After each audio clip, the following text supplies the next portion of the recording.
kasih sayangnya kepada kita semua, sehingga kita masih diberi kesehatan dan keselamatan untuk dapat berkumpul di ruang majelis guru SDN 48 Mandau.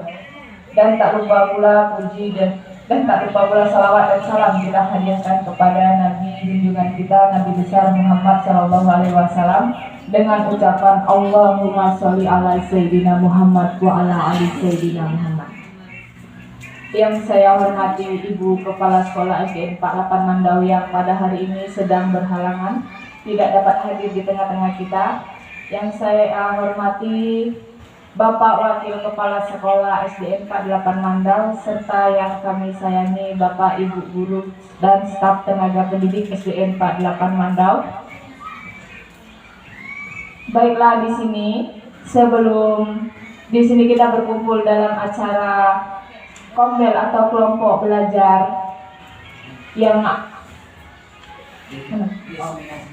akan disampaikan oleh pemateri Bapak Hermantoni SPD dengan tema Diseminasi Budaya Positif CGP Angkatan 11. Agar nantinya kelompok belajar kita berjalan dengan lancar dan hikmat, marilah kita berdoa kepada doa yang kata sambutan dari Ibu Kepala Sekolah atau Bapak Wakil Kepala Sekolah yang mewakili beserta doa kepada Bapak Joko Suprapto, kami persilahkan.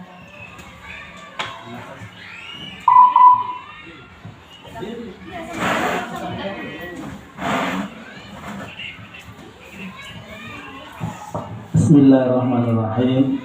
Assalamualaikum warahmatullahi wabarakatuh. Alhamdulillah wa syukurillah.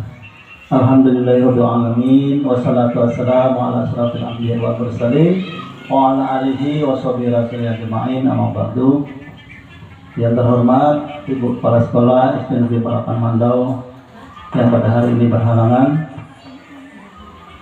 Yang saya hormati Bapak Ibu Majelis Guru beserta tenaga pendidik SDN 48 Mandau. Pertama sekali mari kita mengucapkan puji syukur kehadirat Allah Subhanahu wa Ta'ala, di mana pada pagi hari ini kita masih dalam keadaan sehat walafiat, selalu dalam lindungan Allah Subhanahu wa Ta'ala. Selawat dan salam tidak lupa sampaikan ke atas junjungan Nabi besar Muhammad SAW dengan ucapan Allahumma sholli ala Sayyidina Muhammad wa ala ali Sayyidina Muhammad. Bapak Ibu yang saya hormati, terlebih dahulu ingin saya sampaikan yaitu ucapan salam dari Ibu Kepala Sekolah yang tidak bisa hadir pada hari ini, dan beliau mohon maaf karena ada sesuatu hal. Selanjutnya saya mewakili Ibu Kepala Sekolah mengucapkan selamat kepada Bapak yang akan memberikan materi, itu Bapak Hermantoni SPD. Mudah-mudahan apa yang kita kerjakan atau kita laksanakan pada hari ini, kita mendapatkan pemahaman, kita mendapatkan pengetahuan, sehingga dapat kita manfaatkan atau kita pergunakan di dalam kegiatan belajar mengajar kita sehari-hari. Dan mudah-mudahan jerih payah yang dilakukan oleh Bapak nantinya itu semuanya akan diberikan kemudahan oleh Allah Subhanahu wa Ta'ala, dan diberikan kesehatan selalu, diberikan kemudahan di dalam mengikuti semua kegiatan dalam rangka calon guru penggerak. Mudah-mudahan kita doakan bersama Bapak dapat menyelesaikan dengan sebaik-baiknya nanti. Baiklah, saya tidak berpanjang lebar untuk membuka acara ini. Sebelum kita Awali dengan berdoa. Terlebih dahulu mari kita membacakan basmalah. Bismillahirrahmanirrahim. Astaghfirullahaladzim, astaghfirullahaladzim, astaghfirullahaladzim, alladzi la ilaha illa huwal hayyul qayyum wa atubu ilaih. Ila hadratin Nabi Mustafa Muhammadin Rasulillah sallallahu alaihi wasallam wa ala alihi wa azwajihi wa ali baiti ajma'in wa likafati anbiya'i wa mursalin wa khususan al-hajiniyah al-fatihah. A'udzubillahi minasyaitonir rajim. Bismillahirrahmanirrahim. Alhamdulillahirabbil alamin. Arrahmanir rahim. Maliki yaumiddin. Iyyaka na'budu wa iyyaka nasta'in. Ihdinas siratal mustaqim. Siratal ladzina an'amta 'alaihim ghairil maghdubi 'alaihim waladdallin. Amin. A'udzubillahi minasyaitonir rajim. Bismillahirrahmanirrahim. Alhamdulillahirabbil alamin. Alhamdulillahirabbil alamin. Wassalatu wassalamu ala asyrofil anbiya wa mursalin wa ala alihi wa sahbihi rasulillah ajma'in. Allahumma shalli ala sayyidina Muhammadin salatan tudina biha min al-afali wal afat wa tadlilana biha min jami'al hajat wa tutaruna biha min jami'is syai'at wa tarfa'una biha ila a'la darajat wa tubalighuna biha aqsal hayat min jami'il khairat bil hayati wa ba'dal mamat innaka ala kulli syai'in qadir. Allahumma ighfir lana dzunubana wa liwalidayna warhamhuma kama rabbayana shaghira wa li jami'il mu'minina wal mu'minat wal muslimina wal muslimat al ahya minhum wal amwat bi rahmatika ya arhamar rahimin. Rabbana taqabbal minna innaka antas samiul alim wa tub alaina innaka antat tawwabur rahim. Rabbana zalamna anfusana wa illam taghfir lana wa tarhamna lanakunanna minal khasirin. Allahumma inna nas'aluka ridha wal jannah wa na'udzubika min syarrika wan nar. Rabbana atina fid dunya hasanah wa fil akhirati hasanah wa qina adzabannar. Wa sallallahu ala sayyidina Muhammadin wa ala alihi wa sahbihi rasulillah ajma'in. Subhana rabbika rabbil izzati amma yasifun wa salamun alal mursalin walhamdulillahi rabbil alamin. Taqabbalallahu minkum minna wa minkum taqabbal ya karim. Demikian, lebih dan kurang saya mohon maaf. Saya akhiri wabillahi taufiq wal hidayah. Assalamualaikum warahmatullahi wabarakatuh. Terima kasih kepada Bapak Wakil Kepala Sekolah SDN 48 Mandau. Kemudian selanjutnya yaitu penyampaian materi oleh Bapak pemateri kita Hermantoni SPD, yaitu dengan tema Diseminasi Budaya Positif CGP Angkatan ke-11. Kepada Bapak pemateri kami persilakan.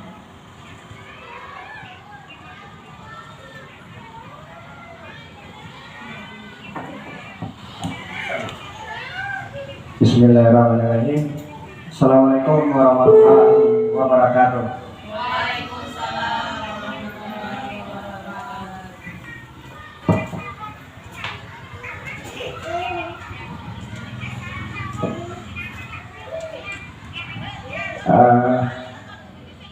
Salam dan bahagia. Selamat pagi untuk kita Bapak Ibu yang hadir dalam ruangan dan kesempatannya kali ini. Yang pertama saya mengucapkan alhamdulillahirabbil alamin. Hari ini kita masih diberi kesempatan untuk berkumpul di gedung sekolah kita, sekolah kebanggaan kita, SDN 48 Mandau. Dengan mengucapkan alhamdulillahirabbil alamin, tanda kita bersyukur kepada Allah Subhanahu wa taala. Kemudian mari kita bersalawat dengan mengucapkan Allahumma shalli ala sayyidina Muhammad wa ala ali sayyidina Muhammad. Mudah-mudahan kita dapat syafaatnya nanti di yaumil akhir. Kemudian yang pertama, yang terhormat Ibu Kepala Sekolah SDN 48 Mandau yang berhalangan hadir, bersama kita saat hari ini.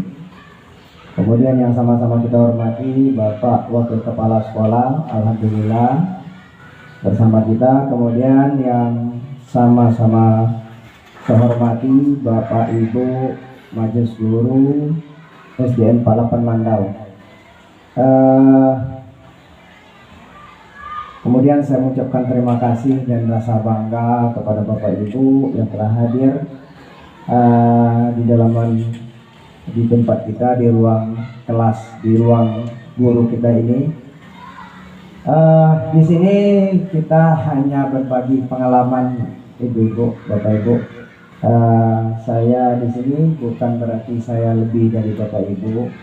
Saya hanya menyampaikan ilmu yang saya dapat, kemudian saya berbagi dengan Bapak Ibu, kemudian saya juga nanti menerima kritik dan saran dari Bapak Ibu atas apa yang saya sampaikan. Pada kesempatan hari ini, praktek baik yang akan saya sampaikan sesuai judul dengan materi yang hari ini, yaitu rancangan tindakan untuk aksi nyata diseminasi budaya positif modul 1.4. Jadi sampai hari ini di calon guru penggerak angkatan 11 kami sudah berjalan di modul 1.4 memasuki modul 2.1. Jadi ada beberapa tahap yang akan dilewati. Alhamdulillah baru satu modul baru dilewati. Ada sekitar 3 lagi. Bapak Ibu, di sini saya perkenalkan dulu, judulnya sudah, kemudian saya perkenalkan. Ini adalah profil saya, kemudian PP saya yang datang kemarin, Bapak Niming Juneri, kemudian dan fasilitator saya yaitu Bapak Abu Nawas SPD SD NPD.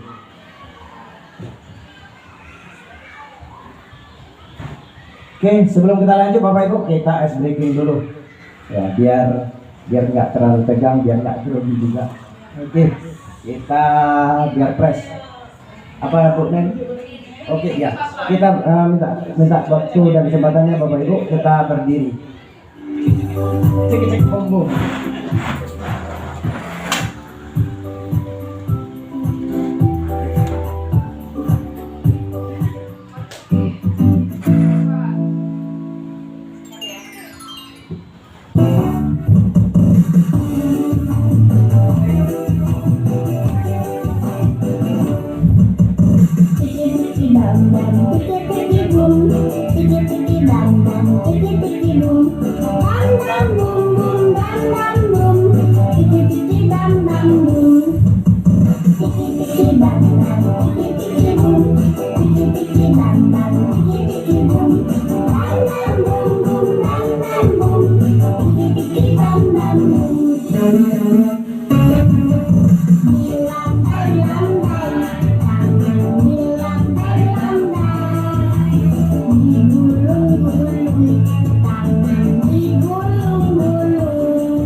Terima kasih Bapak Ibu. Tepuk tangan untuk kita semua.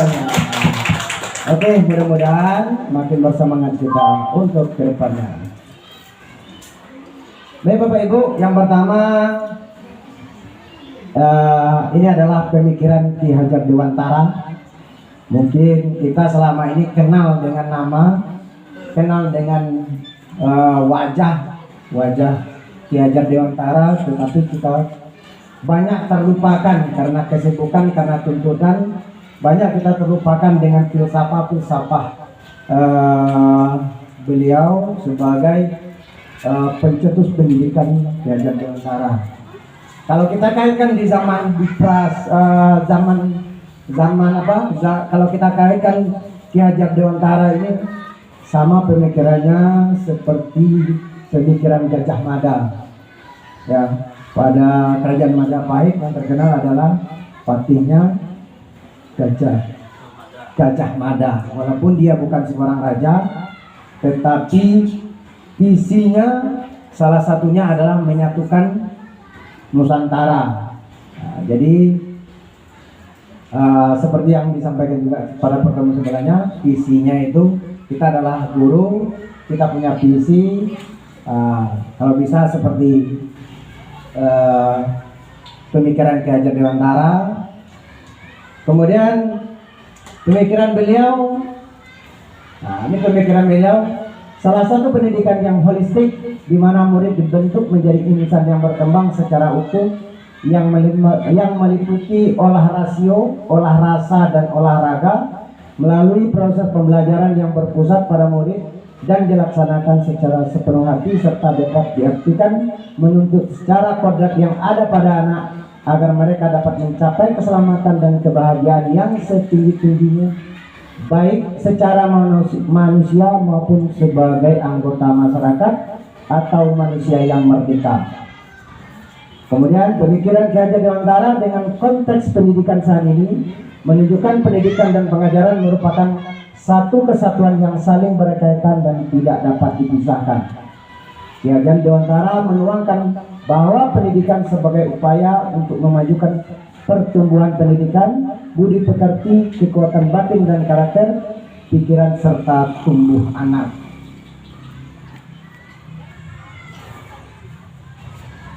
Kemudian Ki Hajar juga menjelaskan, Ki Hajar itu ada Ki Hajar Dewantara menjelaskan bahwa tujuan pendidikan ini yaitu menuntun segala kodrat yang ada pada anak agar mereka dapat mencapai keselamatan dan kebahagiaan yang setinggi-tingginya, baik sebagai manusia, sebagai anggota masyarakat. Oleh sebab itu pendidik itu hanya dapat menuntun tumbuh atau hidupnya kekuatan kodrat yang ada pada anak-anak agar dapat memperbaiki laku, bukan dasarnya hidup dan tumbuh kekuatan kodrat anak. Kemudian dalam menuntun laku dan pertumbuhan kodrat anak, Ki Hajar mengibaratkan peran pendidikan seperti seorang petani. Nah, jadi kita ini diibaratkan seorang petani. Peran pendidik atau peran guru adalah seperti seorang petani atau tukang kebun. Anak-anak itu seperti biji tumbuhan yang disemai dan ditanam oleh Pak Tani atau Pak tukang kebun di lahan yang telah disediakan. Anak-anak itu bagaikan bulir-bulir jagung yang ditanam. Bila biji jagung ditempatkan di tanah yang subur dengan mendapatkan sinar matahari dan pengairan yang baik, maka meskipun biji jagung adalah bibit jagung yang kurang baik, kurang berkualitas, dapat tumbuh dengan baik karena perhatian dan perawatan dari Pak Tani.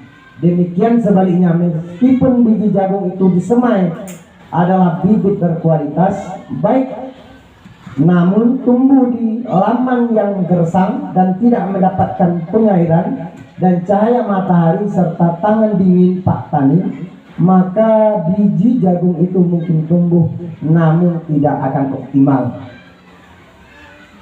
Jadi ini sedikit gambaran di Ki Hajar bahwa kita ini sebagai diibaratkan sebagai seorang petani atau Pak tukang kebun. Kemudian kita mengacu pada kompetensi, mengacu pada ketentuan Undang-Undang Nomor 14 Tahun 2005 tentang guru dan dosen. Kompetensi guru terdiri dari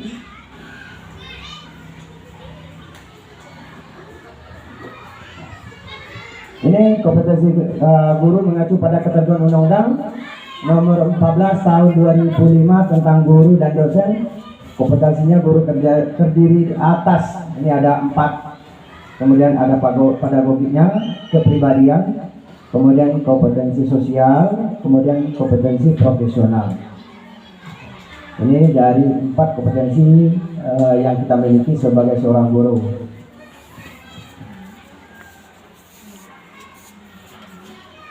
Kemudian di sini ada juga 5 kebutuhan dasar manusia. Nah, ini kebutuhan dasar manusia. Yang pertama, kebutuhan untuk bertahan hidup. Kemudian kasih sayang dan rasa diterima. Belonging. Kemudian kebebasan atau freedom. Kemudian kesenangan, fun, dan penguasaan. Power. Itu adalah 5 kebutuhan dasar manusia. Jadi kita punya 5 kebutuhan dasar, baik anak maupun gurunya. Kemudian disiplin positif dan nilai-nilai kebajikan universal. Makna kata disiplin, ketika mendengar kata disiplin, apa yang terbayang di dalam benak Anda? Nah, ini saya ambil dari modul yang saya pelajari. Kemudian apa yang terlintas di pikiran Anda? Kemudian kebanyakan orang akan menghubungkan kata disiplin dengan tata tertib, teratur, dan kepatuhan pada peraturan. Kata disiplin juga sering dihubungkan dengan hukuman, padahal itu sungguh berbeda. Karena belajar tentang disiplin positif tidak harus dengan memberi hukuman. Justru itu adalah salah satu alternatif terakhir dan bila perlu tidak digunakan sama sekali dalam budaya kita. Makna kata disiplin dimaknai menjadi sesuatu yang dilakukan seseorang pada orang lain yang mendapatkan kepatuhan. Kita cenderung menghubungkan kata disiplin dengan ketidaknyamanan bahwa pendidikan kita, ini kutipan Ki Hajar Dewantara. Ki Hajar Dewantara menyatakan bahwa di mana ada kemerdekaan, disitulah harus ada disiplin yang kuat. Sungguh pun disiplin itu bersifat self-disiplin, yaitu kita sendiri yang mewajibkan kita dengan sekeras-kerasnya. Tetapi itu sama saja, sebab jikalau kita tidak cakap melakukan self-disiplin, wajib penguasaan lain, disiplin diri kita, dan peraturan demikian itu harus ada di dalam suasana yang merdeka. Ini yang disampaikan dari Dewantara, Pemikiran Konsepsi Keteladanan Sikap Merdeka, cetakan kelima 2013, halaman 470.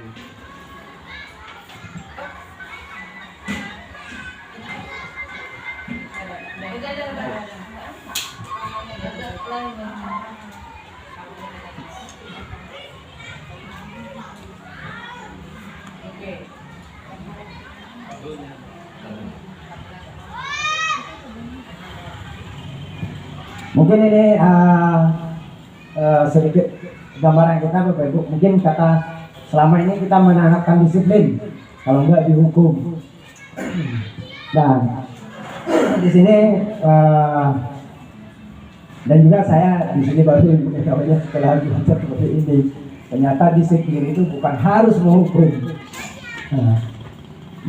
Disiplin, ketika mendengar kata disiplin, apa yang terbayang di benak kita pasti adalah dihukum, pasti dihukum. Jadi anak-anak kalau nggak disiplin nanti kena hukum atau kena sanksi. Kemudian nanti kita jelaskan lagi sanksi itu seperti apa.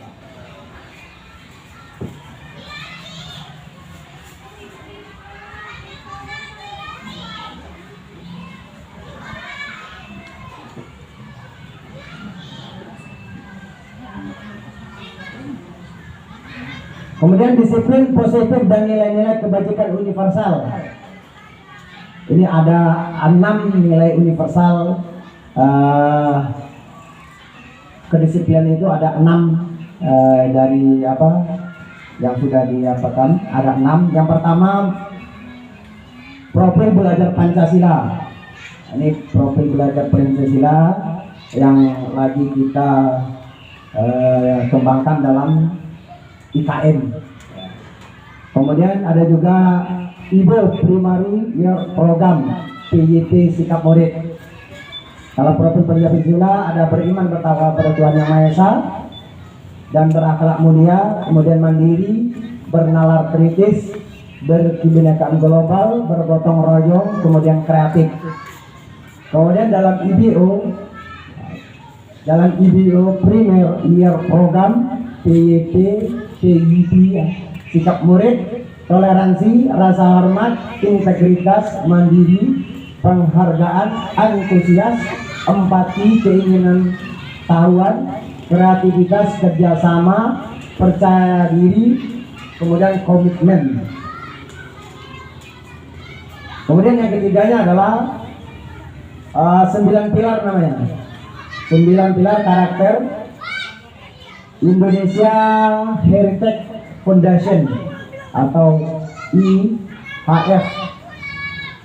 Yang pertama, cinta Tuhan dan segenap ciptaannya, kemudian kemandirian dan tanggung jawab, kejujuran, amanah, diplomatis, hormat dan santun, dermawan, suka menolong dan gotong royong, percaya diri, kreatif dan pekerja keras, kemudian kepemimpinan, keadilan, baik dan rendah hati, toleransi, kedamaian dan kesatuan.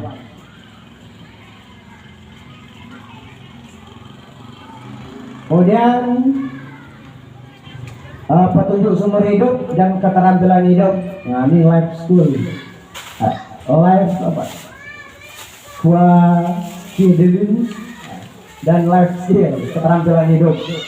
Di sini ada dapat dipercaya, lurus hati, kemudian pendengaran yang aktif, tidak merendahkan orang lain, memberikan yang terbaik pada diri.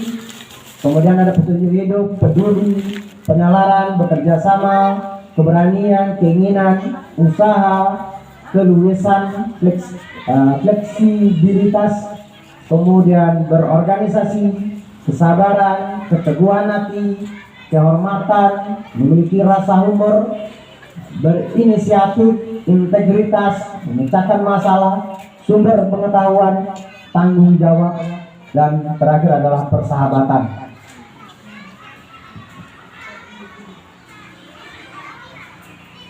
Kemudian disiplin positif. Terakhir adalah ini di esensial virtus, building moral intelligence, ada empati, suara hati, kontrol diri, kemudian rasa hormat, kebaikan, kemudian toleransi dan keadilan. Nah, di kurikulum Merdeka dari yang 6 ini yang kita dalami dalam kurikulum yaitu yang pertama tadi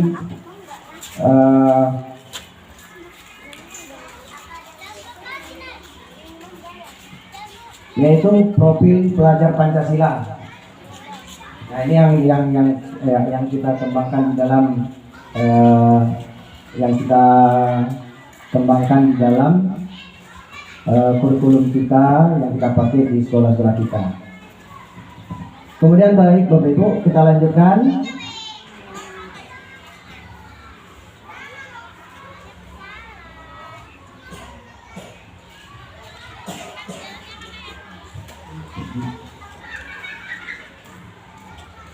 Nah, ini kita masuk ke hukuman. Nah, ini hukuman. Teori motivasi hukuman dan penghargaan. Teori motivasi dan penghargaan. Karena kemarin yang waktu pas kita sama PP kemarin ada Pak Uli yang nanya, kita sih gimana ngasih hukuman sama anak. Mungkin di sini kita bahas sedikit, Ibu, Bapak, Ibu. Yang pertama, teori motivasi hukuman dan penghargaan. 3 motivasi perilaku manusia. Ini Dian Gosen dalam bukunya Restruktur School Discipline mengatakan ada 3 motivasi perilaku manusia. Yang pertama, menghindari ketidaknyamanan atau hukuman. Ini adalah tingkat terendah dari motivasi perilaku manusia. Biasanya orang yang termotivasi perilakunya untuk menghindari hukuman atau ketidaknyamanan akan bertanya, apa yang terjadi apabila saya tidak melakukannya? sebenarnya mereka sedang menghindari permasalahan yang mungkin muncul dan berpengaruh pada mereka secara fisik, psikologis maupun tidak terpenuhinya kebutuhan mereka bila mereka tidak melakukan tindakan tersebut. Motivasi ini bersifat eksternal. Nah, jadi kalau kita ngasih hukuman selama ini kan sama anak, Bu, kalau nggak kita kerjakan nanti disanksi apa? Atau sekolah mengerjakan, sekolah nggak mengerjakan nanti disanksi, dikasih hukuman seperti ini. Mungkin ini untuk menghindari ketidaknyamanan atau hukuman. Kemudian yang kedua adalah untuk mendapatkan imbalan atau penghargaan dari orang lain. Satu tingkat di atas motivasi yang pertama, di sini orang di sini orang berperilaku untuk mendapatkan imbalan atau penghargaan dari orang lain. Orang dengan motivasi ini akan bertanya, apa yang akan saya dapatkan apabila saya melakukannya? Mereka melakukan sebuah tindakan untuk mendapatkan pujian dari orang lain yang menurut mereka penting dan mereka letakkan dalam dunia yang berkualitas mereka. Mereka juga melakukan sesuatu untuk mendapatkan hadiah, pengakuan atau imbalan. Motivasi ini juga bersifat eksternal. Kemudian yang ketiga, motivasi yang ketiga adalah untuk menjadi orang yang orang yang mereka inginkan dan menghargai diri sendiri dengan nilai-nilai mereka percaya. Nah, ini kalau ini udah tingkatannya udah tinggi. Di sini orang dengan motivasi ini akan bertanya, akan menjadi yang seperti apa saya melakukannya. Mereka melakukan sesuatu karena nilai-nilai yang mereka yakini dan hargai. Dan mereka melakukan karena mereka ingin menjadi orang yang mereka lakukan ini. Nilai-nilai mereka yang yakini tersebut adalah motivasi yang akan membuat seseorang memiliki disiplin positif. Karena motivasi berperilaku bersifat internal, bukan eksternal. Jadi dari tiga motivasi ini kita bisa koreksi sedikit. Selama ini kita memotivasi anak, termasuk di dalam kita akan juga dengan kurikulum merdeka, bahwa kurikulum merdeka tidak ada lagi juara-juara, tapi mereka nanti dikasih sesuai dengan kompetensi mereka masing-masing. Nah, tidak ada lagi juara kelas. Mungkin ibu-ibu yang pernah pelatihan IKM, ya Bu ya, tidak ada lagi juara kelas.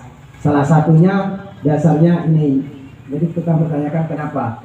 Cuman kita dituntut juga sama dinas pendidikan.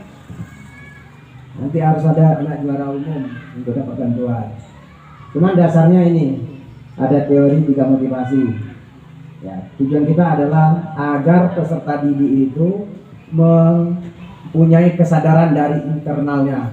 Jadi dia melakukan sesuatu itu bukan dari harapan dari orang lain atau pujian orang lain, tapi memang dia melakukan itu karena panggilan dirinya, panggilan jiwanya, sesuai dengan kepercayaan yang mereka yakini.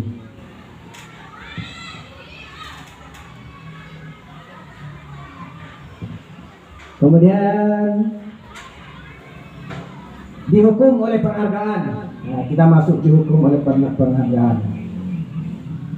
Ini Alfikon dalam bukunya Chinese by Reward 1993, wawancara annual Conference Maret 1995, mengemukakan baik penghargaan maupun hukuman adalah cara-cara mengontrol perilaku seseorang yang menghancurkan potensi untuk pembelajaran yang sesungguhnya.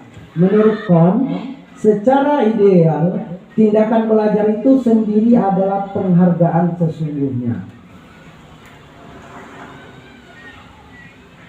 Jadi itu yang eh, yang apa? Jadi selama ini kalau kita ngasih hadiah sama anak-anak, mungkin ada yang tersakiti ketika kita muji anak, ada yang tersakiti. Nah di sini ini praktisi ya, ini yang disampaikan oleh praktisi mengemukakan baik penghargaan maupun hukuman adalah cara-cara. Ya, cara-cara mengontrol perilaku seseorang yang menghancurkan potensi untuk pembelajaran yang sesungguhnya menurut konsep secara ideal tindakan belajar itu sendiri adalah penghargaan sesungguhnya. Kemudian ada pengaruh jangka panjang dan jangka pendek. Jangka panjangnya adalah jangka pendek penghargaan efektif. Nah, penghargaannya efektif dalam jangka pendek jika kita menginginkan seseorang melakukan sesuatu yang kita inginkan dalam jangka waktu pendek. Jika menggunakan penghargaan lagi dan lagi, maka orang tersebut akan tergantung pada penghargaan yang diberikan serta kehilangan motivasi untuk dari dalam. Jika kita mendapatkan penghargaan untuk melakukan sesuatu yang baik, maka selain itu senantiasa berharap mendapatkan penghargaan tersebut lagi. Kita pun menjadi tidak menyadari tindakan baik yang kita lakukan. Jadi kita tidak fokus kepada tindakan, tapi hanya kita fokus terhadap hadiah apa yang akan kita dapatkan. Jadi kita tidak fokus, sehingga kita berbuat baik itu kita sudah lupa berbuat baik apa yang sudah kita lakukan, padahal itu sangat bermanfaat bagi diri kita. Karena anak-anak itu dia hanya melakukan kebaikan karena sesuatu.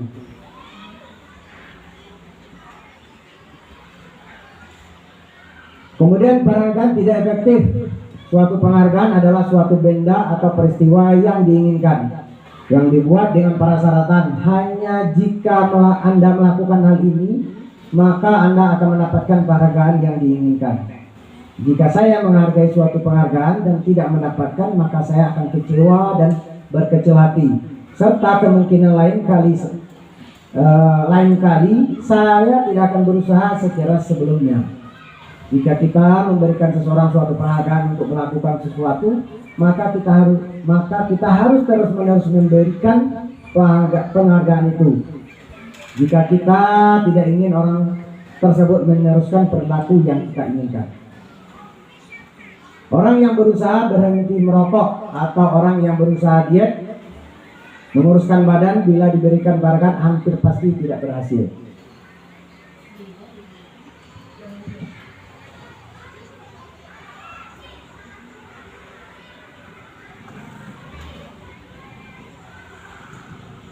Kita lanjut.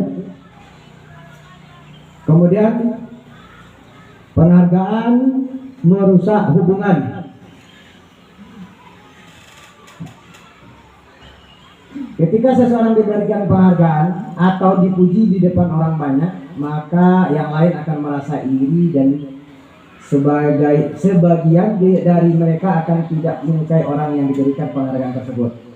Jika seorang guru sering memberikan penghargaan kepada muridnya, besar kemungkinan murid-muridnya termotivasi hanya untuk menyenangkan gurunya. Mereka tidak akan bersikap jujur kepada guru tersebut.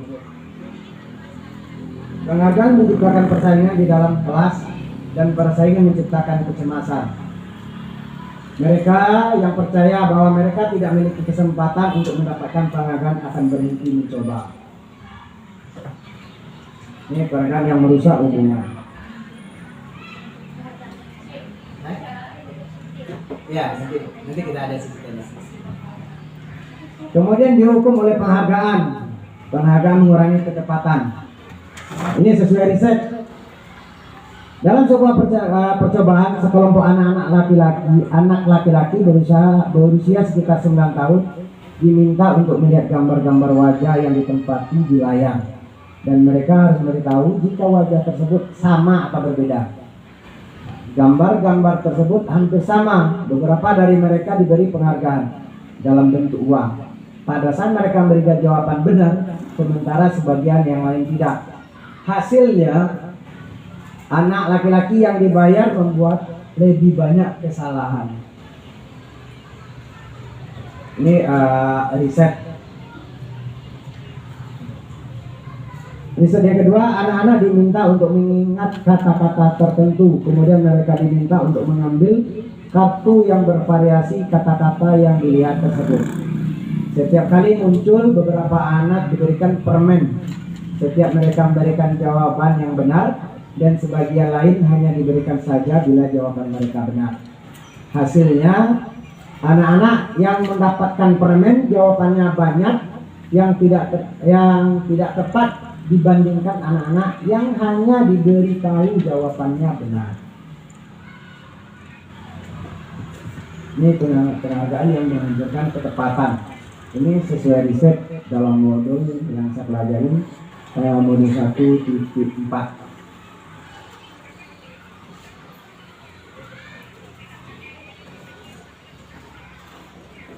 Kemudian dihukum oleh penghargaan menurunkan kualitas. Pengamatan dilakukan pada sekelompok mahasiswa atau mahasiswa yang sedang kerja bakti di sebuah surat kabar universitas.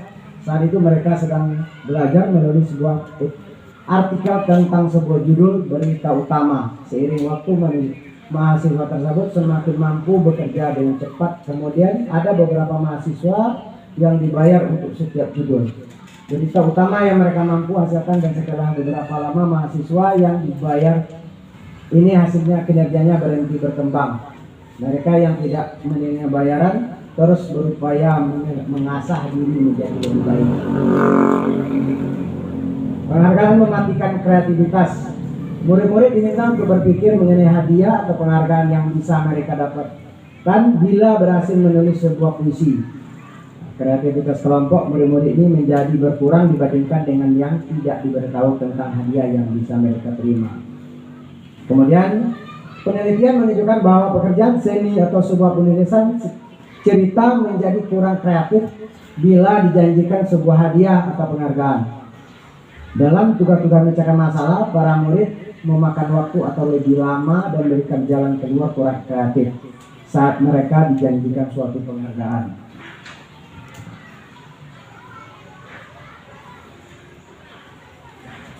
Kemudian masuk selanjutnya adalah penghargaan menghukum.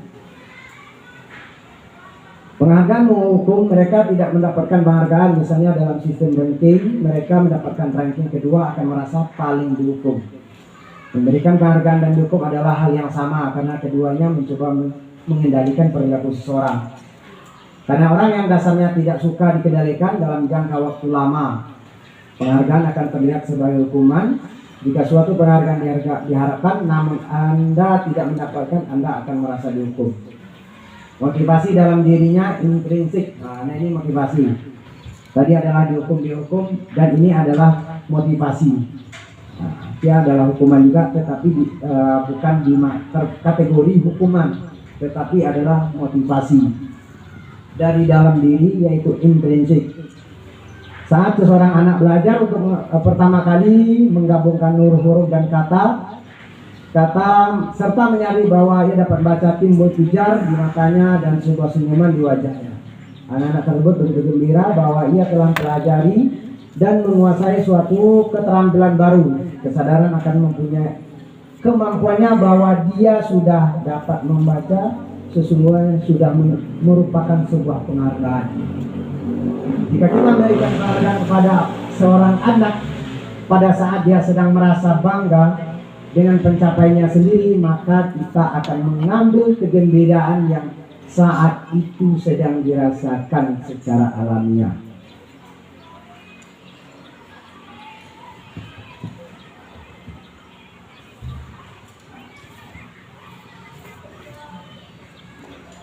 Nah, ini masuk segitiga restitusi. Ini untuk pemecah masalah.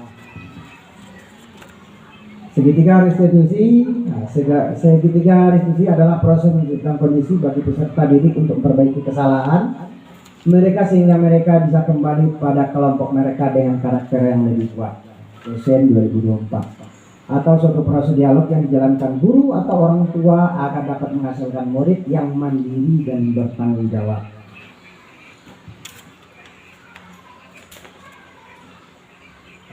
Ini segitiganya.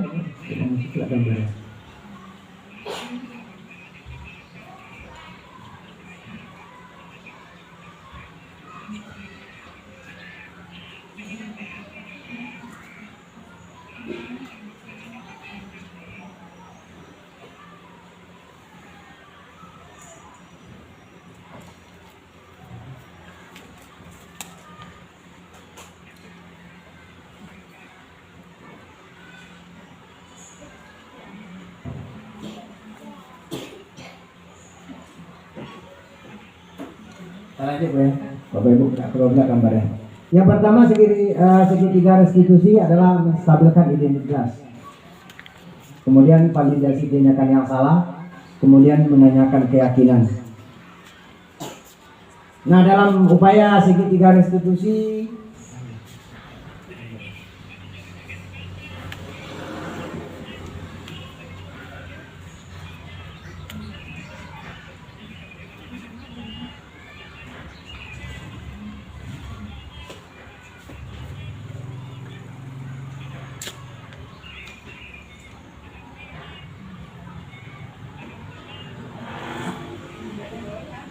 ada.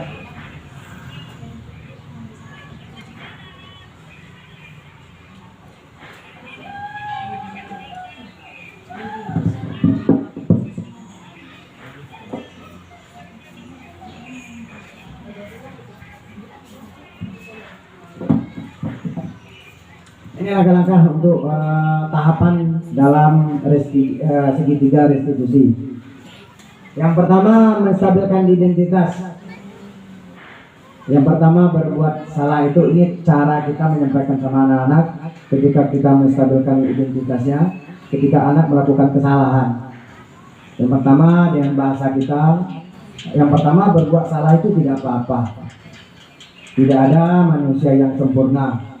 Kemudian saya ingin mencari solusi. Nah, ini kita pancing dari anak-anak kita sehingga mereka menyimpulkan, sehingga dari dalam dirinya dia menemui titik terangnya. Saya ingin kedepannya seperti apa? Saya ingin mencari solusi dari permasalahan ini dan sebagainya. Setelah itu baru kita lakukan validasi tindakan yang salah. Kamu pasti punya alasan mengapa melakukan hal tersebut. Kemudian ya bisa terlihat kamu merasa bangga terhadap apa. Nah, ini kita menstabilkannya. Ya, di dalam setelah menstabilkan kita beri validasi. Kita beri mereka keyakinan, tapi dengan dasar, dengan konsep kita harus memiliki dasarnya. Ya, bisa terlihat kamu merasa bangga. Mungkin setelah dia melakukan kesalahan dia merasa bangga. Kemudian terhadap hasil yang kamu dapatkan, tapi ada hal yang jadinya merugikan untuk orang lain atau dirimu dan sebagainya. Kemudian baru kita tanyakan keyakinan. Keyakinan ini bisa keyakinan kelas yang sudah disepakati atau keyakinan mereka yang mereka percaya. Yang pertama, apa keyakinan yang kita percayai? Nah, itu kita kembalikan, kita buat dia kesadaran lagi. Keyakinan. Kemudian keyakinan apa yang belum kamu tunjukkan? Kemudian apa tindakanmu mencerminkan? Ini kita pancing lagi dia supaya menyampaikan unek-uneknya.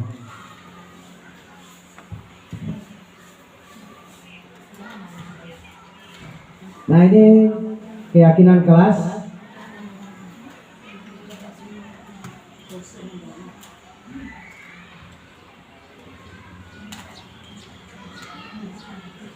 Ini keyakinan kelas.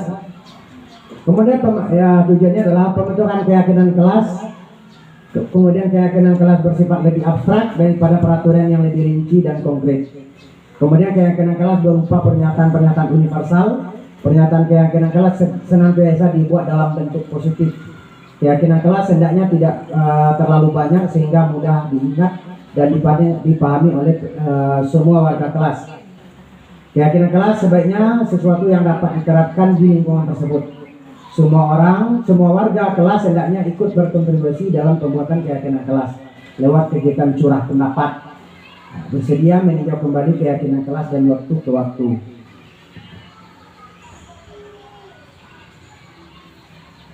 Kemudian ini prosesnya, prosedurnya pembentukan keyakinan kelas, sekolah atau kelas.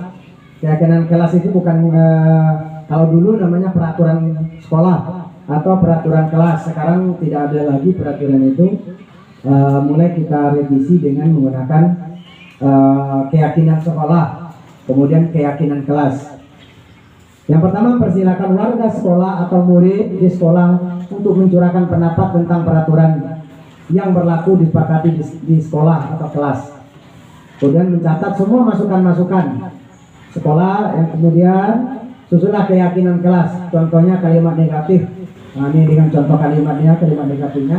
Jangan berlari di kelas atau koridor. Kalimat positifnya berjalanlah di kelas atau koridor. Jadi nggak pakai jangan. Jadi ini mungkin kami ada juga menggunakan kata jangan. Semalam dicoba anak-anak, tapi permintaan anak-anak memang tidak usah dikatakan Pak, nggak apa-apa Pak. Nah, udahlah kita ikuti aja. Yang penting anak itu tidak merasa nyaman.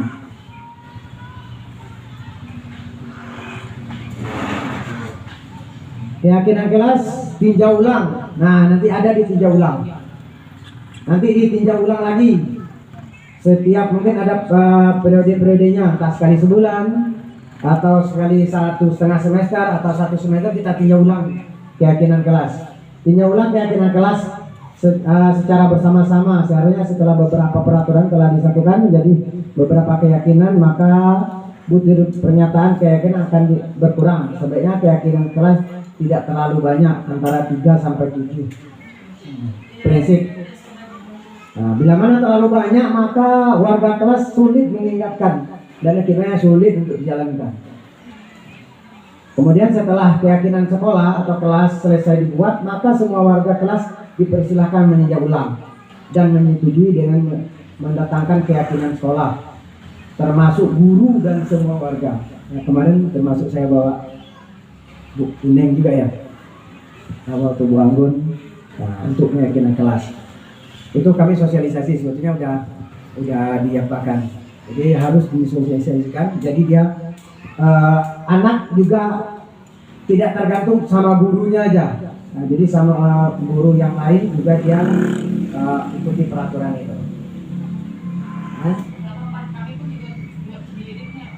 Belum mempan. Nanti pelan-pelan Bu. Namanya kita lagi berusaha. Gak apa-apa Bu. Nah, ini sedikit video kami kemarin buat.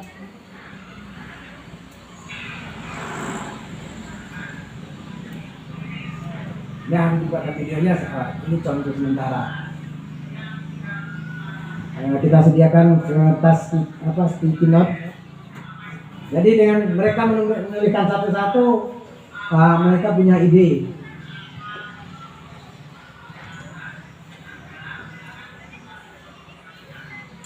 Dibagi ke satu-satu. Ini udah yang kedua. Yang pertama terlalu banyak, gak ada pelanggaran, direvisi lagi.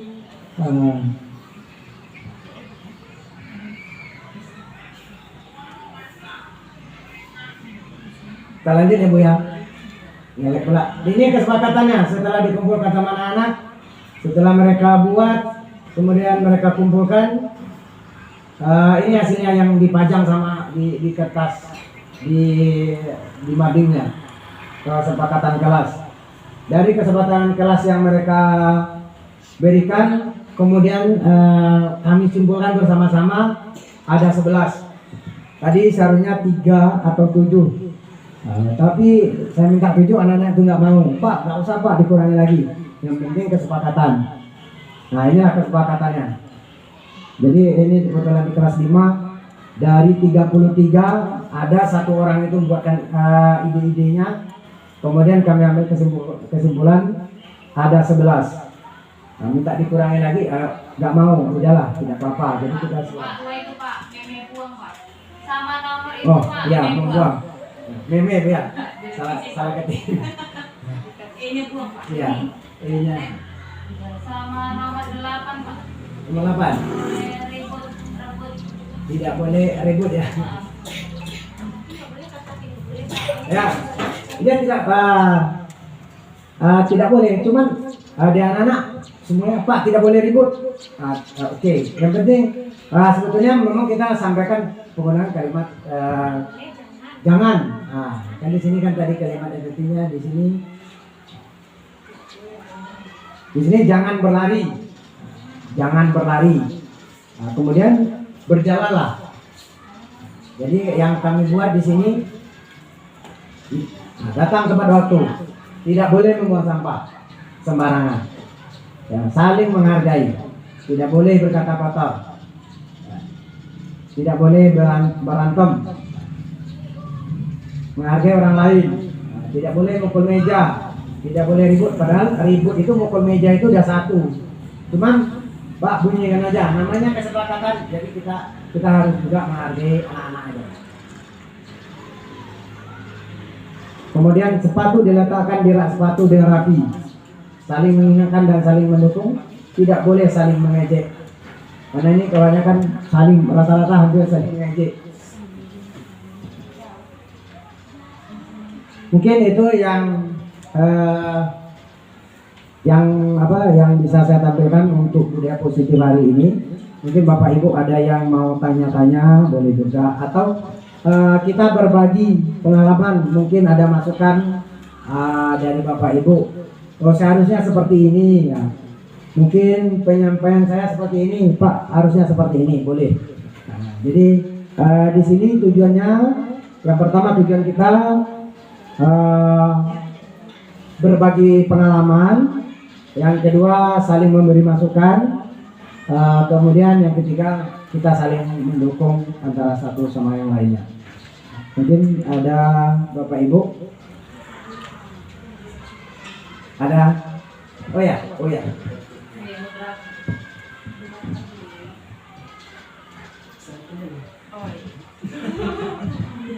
Mungkin Bapak Ibu dari saya sendiri. Assalamualaikum warahmatullahi wabarakatuh.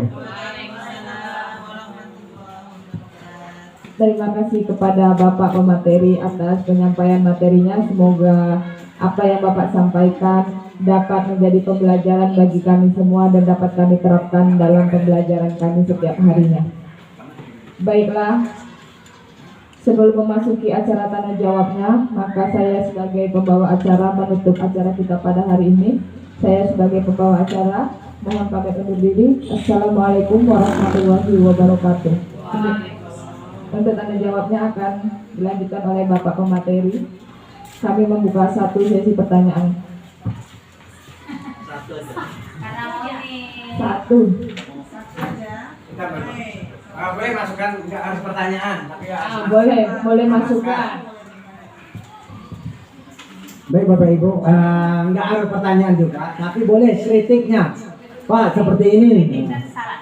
Kemudian masukannya boleh, kritiknya juga boleh. Karena nanti juga jadi bahan evaluasi juga. Nanti saya juga kalau nggak sanggup, nggak bisa saya jawab, nanti saya tanyakan lagi ke hasilnya. Nah itu gunanya kita, itulah gunanya sharing. Jadi bukan menyampaikan jujur saja. Mungkin sebelum kita mengikuti guru penggerak, saya mengikuti guru penggerak, sebetulnya kita hal-hal seperti itu sudah kita lakukan. Secara tidak sengaja kita marah sama anak, memang kita marah, cuman kan di saat marah itu kita elus. Selama ini kan kita kalau marah sama anak-anak kan kita elus. Kadang-kadang kita tanya juga, kamu nggak kasihan nggak sama temanmu? Kamu pukul kayak gitu, nah, dia nggak merasa sakit nggak? Sebetulnya sudah kita lakukan, cuman kan mungkin belum terprogram. Nah, mungkin hari ini saya secara pribadi, selama ini sudah.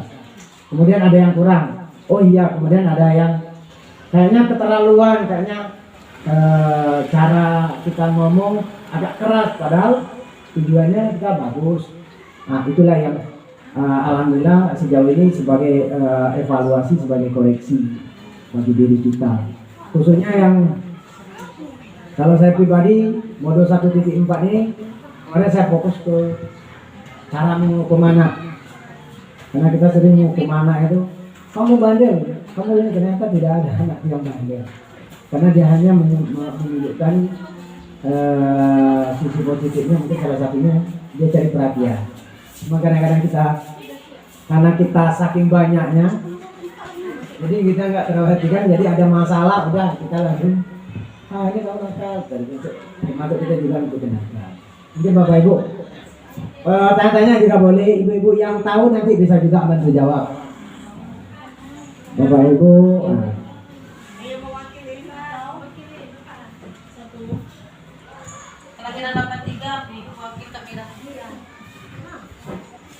baik, terima kasih ya waktu yang diberikan. Sedikit aja Pak, ini pertanyaan sih.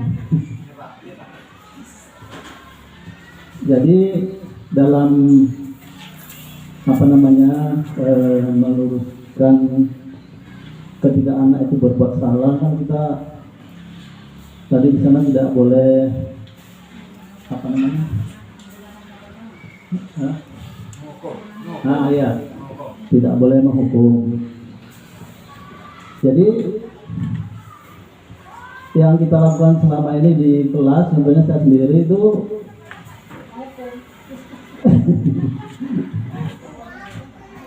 sebenarnya apa?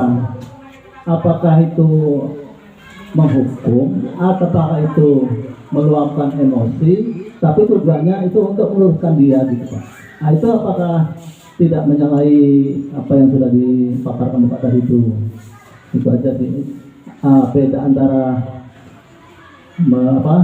menghukum atau karena emosi tadi itu Pak. Kadang-kadang emosi kita kan secara spontan gitu. Niatnya sih nggak marah, hanya meluruskan. Tapi anggapan murid katanya Bapak marah-marah kan gitu. Keras pula suaranya kan. Emangnya marah. Tapi dia niat pribadi itu nggak akan marah, cuma melihat kesalahannya kita.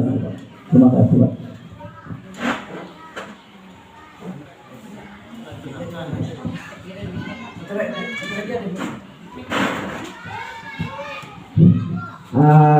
Ini sedikit pertanyaan dari Bapak kita tadi, Pak Joko, menanyakan apakah selama ini saya menghukum atau tidak ya Pak ya? Apakah saya menasihati atau seperti apa? Kalau apa yang kita lakukan, yang pertama ada beberapa apa Pak? Kita bedakan dulu Pak. Ada namanya hukuman, kemudian ada namanya sanksi, kemudian ada namanya konsekuensi. Dalam hukum anak ada 3, salah satu. Ada beberapa tapi yang baru saya pahami ada 3. Yang pertama sanksi. Ya, saling hukum ya Pak ya.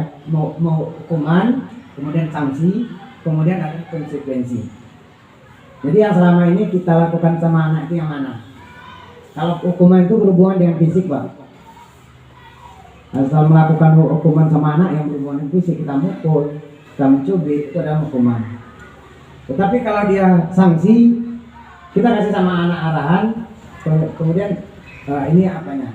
Ini efeknya. Kemudian ada namanya konsekuensi. Jika kamu berbuat ini yang akan kamu terima. Kalau kamu nyakiti, inilah yang ada Pak. Ini konsekuensi. Dia ada 3 Pak. Yang baru yang betul saya pahami ada 3 hukuman. Jadi saya cuma membedakan yang seperti tadi. Saya penasaran hukuman. Apakah selama ini saya menghukum atau memberikan konsekuensi atau sanksi? Nah selama ini kembali lagi ke kita selama ini hukum atau memberi konsekuensi.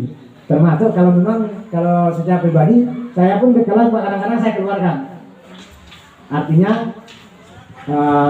tetap belajar, bukan main-main. Itu kalau dia dikeluarkan, dia nggak belajar berarti dia itu dihukum. Tapi kalau dia duduknya dipisahkan atau di depan pintu atau tempat, berarti kan ada konsekuensinya, berarti ada sanksi. Nah mungkin seperti itu Pak. Jadi kita kembali lagi, selama ini kita ngasih yang mana? Apakah kita ngasih hukuman? Kemudian kalau anak kita jemur di halaman, nah itu kira-kira hukuman, sanksi atau konsekuensi Pak? Hukuman. Jadi kalau yang saya lakukan selama ini kayaknya saya cenderung yang konsekuensi Pak. Itu konsekuensi Pak. Karena kan saya menunjukkan perbuatan yang salah, akibatnya bagaimana, apa nanti efek di depannya kan gitu. Nah, jadi supaya orang itu mengerti dan tidak mengulangi lagi gitu Pak. Ya betul Pak. Oke, terima kasih. Nah, Ini kan dengan pertanyaan Pak Joko tadi, kemudian saya pun, berarti saya juga sudah mulai memahami apa itu hukuman, apa itu konsekuensi, apa itu sanksi. Nah kita makanya di sini juga berdiskusi. Ketika anak datang telat, kita suruh keluar menghormat tiang bendera misalnya, atau dijemur sekian menit. Nah kalau sekarang Pak, kalau apa? Guru olahraga, anaknya datang telat. Nah ini guru olahraga. Kalau kita kan guru kelas, kalau kita guru olahraga, anaknya telat jamnya pelajaran misalnya basket. Kemudian anaknya disuruh lari 2 kali lapangan. Kira-kira hukuman apa sanksi Pak? Hukuman apa sanksi? Itu hukuman apa sanksi? Atau konsekuensi? Fisik. Ini khusus guru olahraga. Ini beda lagi dengan guru kelas. Kebetulan dia belajar basket. Dia datang telat atau tidak pakai baju seragam. Kemudian guru olahraga, udah kamu lari dulu keliling lapangan 2 kali lapangan. Ini atau hukuman atau konsekuensi?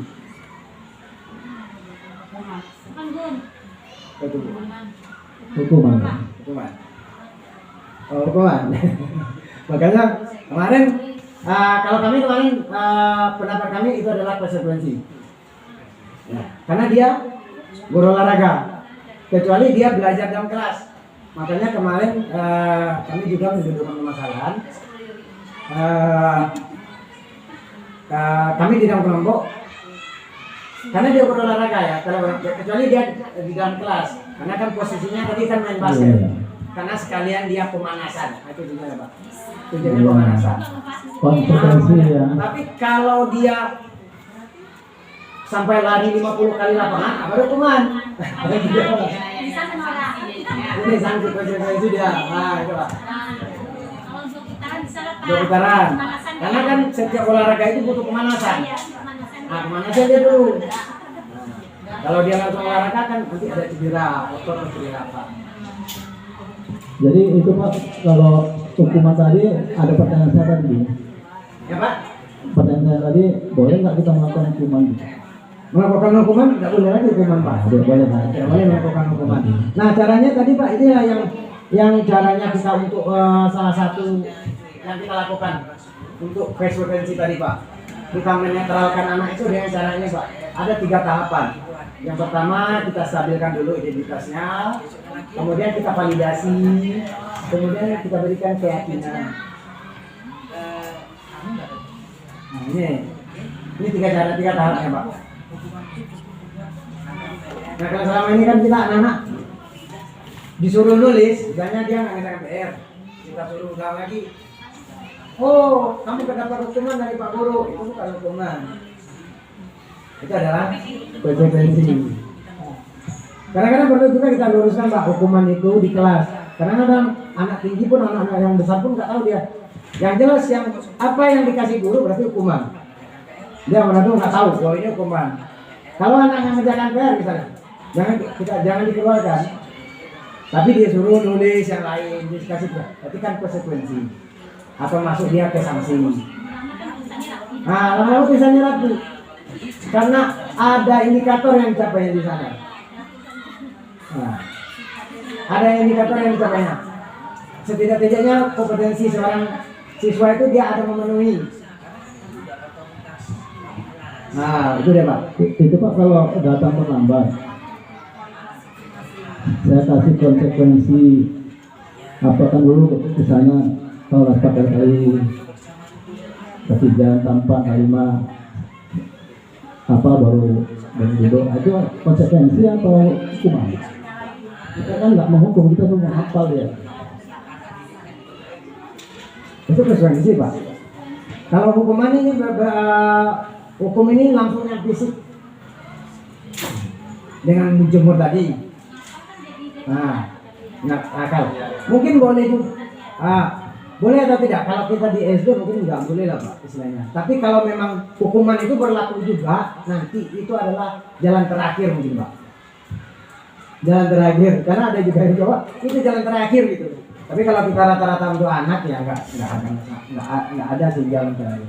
Lagi kita masih sama ini kita ngasih anak gini, tapi besok dia gitu juga, dia besok gitu juga. Nah di dalam proses kita ngasih konsekuensi atau sanksi tadi, kita kadang-kadang lupa tiga tahap ini Pak.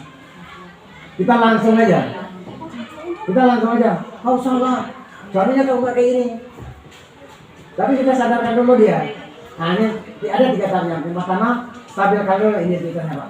Misalnya orang emosi itu kan sabar. Nah gitu lah Pak. Dia lagi marah-marahnya, sabar dulu, sabar. Setelah itu baru kita validasi. Kamu tadi ngapain? Kok kamu berbuat seperti itu? Nah, kenapa ribut? Gitu. Kemudian baru kita menanyakan keyakinan. Seharusnya kita lah selaku orang muslim, seorang beriman atau seorang siswa, kira-kira boleh nggak seperti itu? Nanti kan, ya enggak. Besok mudah-mudahan berubah. Nah, mudah-mudahan kamu besok berubah ya. Memang selama ini Pak, kita sudah melakukan, cuma nggak pernah gitu. Kita tahap ini nggak pernah kita lewati. Kita langsung menjasnya aja.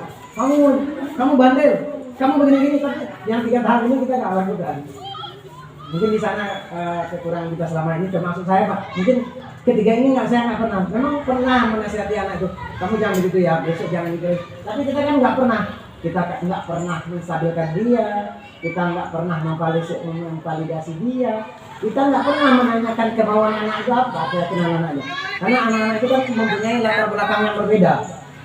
Kadang-kadang orang di rumah mungkin orang tuanya pedagang atau orang tuanya petani.